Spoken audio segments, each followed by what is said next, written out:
الحمد للہ والصلاة والسلام علی رسول اللہ۔ امام بخاری فرماتے ہیں کہ ہمیں بیان کیا عبدالعزیز بن عبداللہ الاویسی نے، وہ کہتے ہیں ہمیں بیان کیا ابن ابی حازم نے، وہ اپنے والد ابو حازم سے، وہ یزید بن رومان سے، وہ عروہ سے، وہ عائشہ رضی اللہ عنہا سے، وہ کہتی ہیں عروہ رضی اللہ عنہ کو، اے میرے بھانجے، ان کننا لننظر الی الہلال، بے شک ہم چاند کی طرف دیکھا کرتے تھے، ثم الہلال ثلاثۃ اہلۃ فی شہرین، پھر چاند 3 چاند 2 ماہ کے اندر، وما اوقدت فی ابیات رسول اللہ صلی اللہ علیہ وسلم نار، اور اللہ کے رسول صلی اللہ علیہ وسلم کے گھروں میں آگ نہیں جلائی جاتی تھی۔ فقلت یا خالۃ ما یعیشکم یا یعیشکم، کیا چیز آپ کو زندہ رکھتی تھی، آپ کی خوراک کیا چیز بنتی تھی؟ قالت الاسودان، وہ کہتی ہیں 2 سیاہ چیزیں، التمر والماء، کھجور اور پانی، الا انه قد كان لرسول الله صلی اللہ علیہ وسلم جیران من الانصار، مگر اللہ کے نبی صلی اللہ علیہ وسلم کے انصار میں سے کچھ پڑوسی تھے، كانت لهم منائح، ان کے لیے دودھ والے جانور تھے، اونٹنیاں تھیں، وَكَانُوا يَمْنَحُونَ رسول اللہ صلی اللہ علیہ وسلم من البانہم فیسقینا، وہ آپ کو ان اونٹنیوں کا دودھ تحفہ دیا کرتے تھے، آپ ہمیں وہ پلا دیا کرتے تھے۔ اس حدیث میں ایک تو رسول اللہ صلی اللہ علیہ وسلم کے گھر کا زہد بیان کیا گیا، غربت اور فقر کی کیفیت بیان کی گئی کہ 3 چاند گزر جاتے،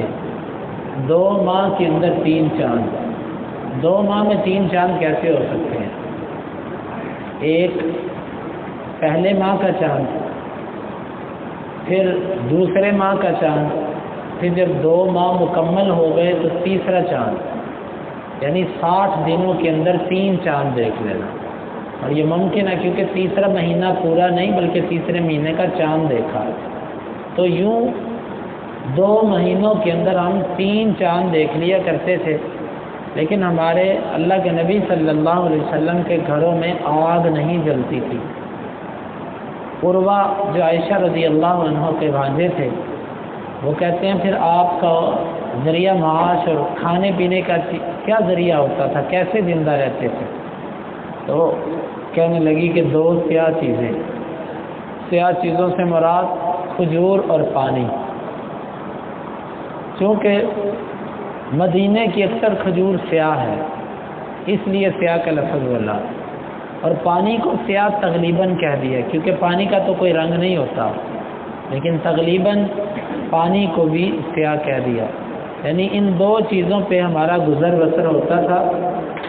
صرف کھجور اور پانی، صرف کھجور اور پانی۔ ہاں اس دوران یہ ہوتا تھا کہ اللہ کے نبی صلی اللہ علیہ وسلم کے کچھ انصار میں سے پڑوسی تھے، ان کی اونٹنیاں تھیں، وہ دودھ دوہتے تو وہ آپ کو تحفۃً دودھ دے دیا کرتے تھے، تو آپ وہ دودھ ہمیں بھی پلا دیا کرتے تھے، بس یہ ہماری زندگی کا گزر بسر تھا۔ اس سے اندازہ کیجئے کہ ہمارے نبی صلی اللہ علیہ وسلم جیسی زندگی گزار کے گئے، جیسی سادگی کی زندگی آپ کی تھی، یہ اس کی مثال دنیا میں نہیں ملتی۔ حد الوسع ہمیں بھی کوشش کرنی چاہیے کہ اپنی ضروریات زندگی کو،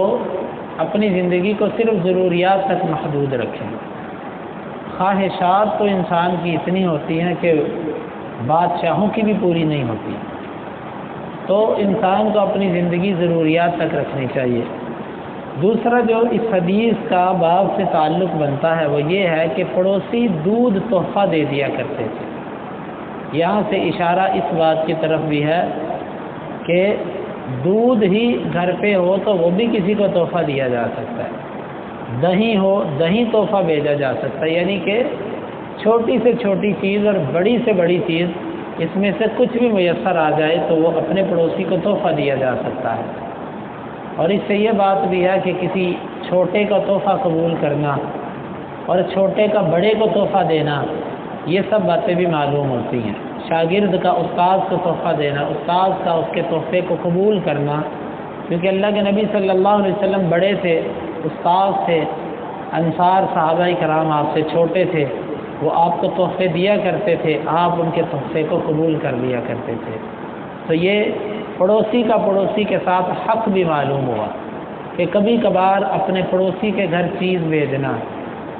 لیکن واللہ یہ چیز تقریباً اب ہمارے ہاں بہت کم ہو چکی ہے۔ بہت کم لوگ ہیں کہ جو اس مطابق اپنے پڑوسی کو کبھی تحفہ دے دیا۔ اگر دکاندار ہیں تو دکان کا جو پڑوسی ہے کبھی اس کو کوئی چھوٹی سی چیز نہ زیادہ مہنگی چیز کی طرف بندہ جائے۔ اسلام تو ہمیں کہتا ہے تحفے دو، اور تحفے کی مقدار کچھ بھی ہمیں شریعت نے نہیں بتائی کہ اتنا بڑا ہونا چاہیے پھر تحفہ ہوگا، چھوٹا ہوا تو تحفہ نہیں ہوگا، بلکہ اگلی حدیث جو ہے وہ اس سے بھی بہت واضح ہے۔ باب القلیل من الہبہ، باب ہے تحفے میں سے بالکل چھوٹی چیز، بالکل قلیل چیز تحفہ دینا۔ امام بخاری کہتے ہیں کہ ہمیں بیان کیا محمد بن بشار نے، وہ کہتے ہیں ہمیں بیان کیا ابن ابی عدی نے، وہ شعبہ سے، وہ سلیمان سے، وہ ابو حازم سے، وہ ابو ہریرہ رضی اللہ عنہ سے، وہ اللہ کے نبی صلی اللہ علیہ وسلم سے آپ نے فرمایا لو دعیت الی ذراع او قراع، اگر مجھے دستی کی طرف بلایا جائے یا کھر کی طرف بلایا جائے، لا اجبت، البتہ میں اس دعوت کو قبول کروں گا، ولو اہدی الی ذراع او قراع لقبلت، اور اگر مجھے تحفہ دیا جائے کوئی دستی یا کوئی کھر تو میں البتہ اسے قبول کر لوں گا۔ کھر کسے کہتے ہیں؟ جانور کے جو پائے ہوتے ہیں، پائے کے نیچے وہ اس کا پاؤں چھوٹا سا جس پر وہ چلتا ہے، ایک تو ہوتے ہیں پائے تو پھر ایک لذیذ چیز ہوتی ہے، لیکن وہ اس کے پاؤں، وہ اگر خالی مجھے کوئی تحفہ دے آخر سے تھوڑا سا، اس پر اتنا گوشت بھی نہیں ہوتا، اگر وہ بھی مجھے کوئی تحفہ دے تو میں اس کو قبول کروں گا۔ اشارہ اس بات کی طرف ہے تحفہ ہوتا ہے، آپ کو کوئی چھوٹی سی چیز بھی تحفہ کرے آپ کو قبول کرنا آپ کا اخلاقی حق بنتا ہے۔ اور ساتھ ذراع کا لفظ استعمال کیا، ذراع دستی کو کہتے ہیں، جانور کے اگلے دو بازو۔ نبی کریم صلی اللہ علیہ وسلم کو یہ پسند تھے، آپ ذراع کے گوشت کو شوق سے کھایا کرتے تھے۔ اہل علم نے اس کی کئی توجیہات لکھی ہیں، بہرحال دستی کا گوشت آپ کو پسند تھا، آپ نے ایک عمدہ چیز کا ذکر کیا اور ایک سب سے ادنا چیز کا ذکر کیا۔ فرمایا مجھے کوئی عمدہ چیز کی دعوت دے میں تب بھی قبول کروں گا، ادنا چیز کی دعوت دے میں تب بھی قبول کروں گا، عمدہ چیز کا تحفہ دے تب بھی قبول کروں گا، ادنا چیز کا تحفہ دے تب بھی قبول کروں گا۔ اس سے معلوم ہوا کہ ہمیں اگر کوئی ساتھی دعوت دے، ساتھی اپنی وسعت اور حیثیت کے مطابق خرچ کرے، ہمیں وہاں پر اس کی دعوت کو قبول کرنا چاہیے، وہاں پر جا کر فرمائش نہیں کرنی چاہیے یعنی اگر میری دعوت کرنی ہے تو پھر یہ چیز پکاؤ، اگر مجھے کھانا کھلانا ہے تو یہ چیزیں تمہارے پاس ہونی چاہیے۔ یہ ہمارے نبی کریم صلی اللہ علیہ وسلم کی سیرت نہیں تھی، بلکہ جو پکا، ایک دسترخوان پر آپ تھے، وہاں پر ذب کا گوشت آیا،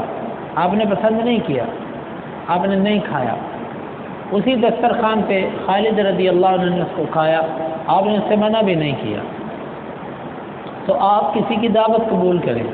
اگر وہاں پر کوئی ایسی چیز پکی ہے جس کو آپ پسند نہیں کرتے تو آپ اور کوئی چیز کھا لیں یا مناسب مقدار میں تھوڑا سا اس کو لے لیں تاکہ آپ کی دعوت کرنے والے کا جو ہے وہ دل جوئی اس کی ہو جائے۔ تو یہ حدیث ہمیں اخلاق اور یہ دعوت کے اصول بتاتی ہے۔ اللہ رب العالمین سے دعا ہے کہ اللہ تعالی ہمیں کتاب و سنت کو سمجھنے کی اور عمل کی توفیق عطا فرمائے۔ اللہم انفعنا بما علمتنا وعلمنا ما ينفعنا وزدنا علما وآخر دعوانا ان الحمد للہ رب العالمین۔